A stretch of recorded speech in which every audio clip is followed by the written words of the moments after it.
straight. Spectre with tales to tell. In the darkness when the campfire's dead, to each his private hell. If you look behind your shoulder, if you feel his eyes to feast, you can witness now the ever-changing nature of the beast. Hey there everyone, Garuda92 here, and today I'm going to be doing one of my first MonsterArts reviews, so I'm real excited. And as you can see, we're going to be doing the king of the monsters himself, Godzilla. Now first thing we're going to look at is the box, so give me 1 second. Alright, and as you can see, the box here has a nice window where you can see Godzilla. It shows down here that you'll be getting his beam effect, and then it has a nice picture of Godzilla. Why they went with red, I don't know. On all the other MonsterArts box, it's normally the color of their face, but it still looks really cool and menacing. As you see on the side here, just a picture of Godzilla. And on the back, some really cool action shots. One of him standing, some more of him roaring, and then turning his head. And then one of him swimming, so really cool. And then just Godzilla text here, so really nice box. I do like it because of the window. I like figures that have a window box, and a lot of the Tamashii Nation exclusives don't have the window, which is kind of a shame, but those figures aren't, you know, they're just as good as the other ones. So yeah, that's enough for the box. Now let's get on to the figure itself. Alright, and here's the Godzilla figure, and he looks fantastic. You can see he's got the nice spines and just a crazy long tail full of tons of posability. It bends, has at almost every little segment, has tons of joints. You can rotate the segments. Like I said, they all bend. It's fantastic. The spines look very good. Tons of great detail on this guy. And his posability is the one thing that has a lot of people not liking this figure as much as the other ones. His arms really don't bend out too much.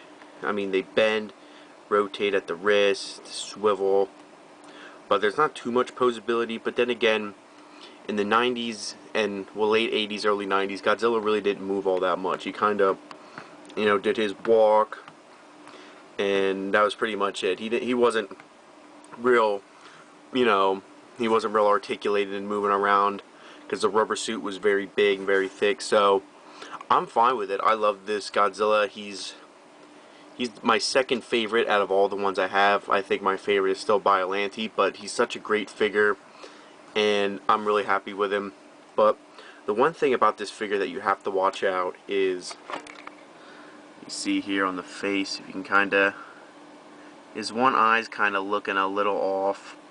Like he's looking at a destroyed city, but then his one eye is kinda just falling off to the side like, hey, what's that over there? So that's the one problem you have to watch out with the eyes. Mine isn't too bad. I've definitely seen ones that are a lot worse, but then again, I have seen ones that are perfect and spot on. So I kind of got the middle of the road, which I was expecting, but it's not too bad. I'm kind of used to it now. I really don't even, like, it doesn't even bother me anymore. I barely notice it.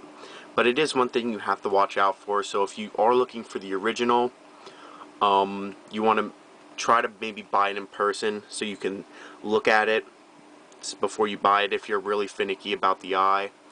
But other than that, I mean, he's a great figure. I wanted this guy for a long time, and then I thought, you know, oh, these MonsterArts, they're expensive, you know, I'm not going to collect them. I'm just going to keep the old Godzilla action, or the old Godzilla figurines I had.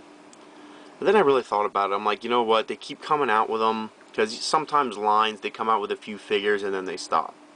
I'm like, man, MonsterArts is really doing so many of them. I gotta get into it. And then I looked and I saw they did re-release this guy, but he didn't come with his atomic breath. So I thought, alright, I gotta get the original.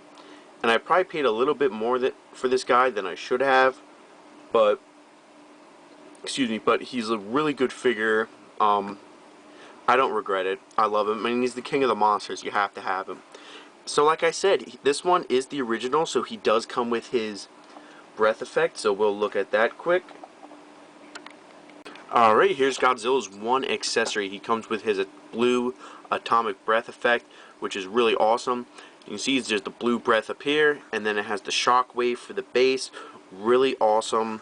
And this only comes with the first edition of Godzilla, which is obviously the one I have. And I almost think it's worth it to get the first edition of Godzilla just for this, Now they did re-release this mold, but he didn't come with the breath effect, and you could get another breath from Rodan, but it was the red one. And while it was neat and cool, you know, I think you have to have the blue one. It's the most iconic, and it just looks really neat. So we'll bring in Godzilla, and we'll line this up.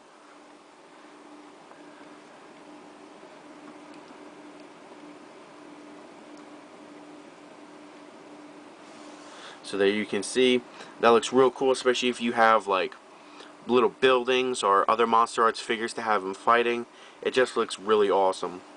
And we'll show off the base and everything. So really cool. So yeah, this is the only accessory he comes with, but like I said, it's a really rare and really awesome accessory because it only comes with this first edition Godzilla. So, final thoughts on this guy. He's a great figure, like I kept saying. Everything about him I really like, except the one quality control issue on the eye. And I do wish he was a little bit taller. Some of the MonsterArts figures kind of dwarf him. I know King Ghidorah should be a lot taller than him, along with Destroya and Biollante. But like Mechagodzilla's taller than him. Mogera's taller than him. I just feel he should be a little bit taller.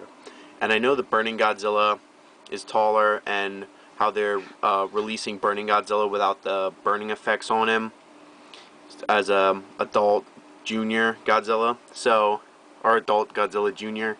So that might be a better option to get if you want Godzilla to be a little taller with better posability. I probably won't be picking it up, just for the fact that, you know, that's money I could use on another MonsterArts figure that I don't have yet, like Batra or the Destroy Evolution forms. So, you know, it is a shame with this guy, but it was the first one they released. You know, you can't hold that against them. But if I had to give this figure a grade, it would be a 9 out of 10, only for those two, well, I guess 3 things I brought up. The quality control in the eye, and his height, and his lack of posability. And I know I said the posability wasn't a big deal, but I mean, it's kind of hard to even do some of the poses that are on the back of the box because the joints feel like they don't move, and you don't want to risk breaking it, especially if you have the first edition Godzilla. You really don't want to break him. So, still a great figure. I still highly recommend him, especially if you're like me and you need that iconic blue breath effect. Definitely pick this guy up. Like I said, I probably overpaid for him. I paid about a little less than 150 for him, which is a lot, but I had to get him off eBay. Usually I try to buy stuff off Amazon, but you know, I wanted that blue breath effect. I wanted the original first edition of Godzilla, and you know, I don't regret anything. I really like him.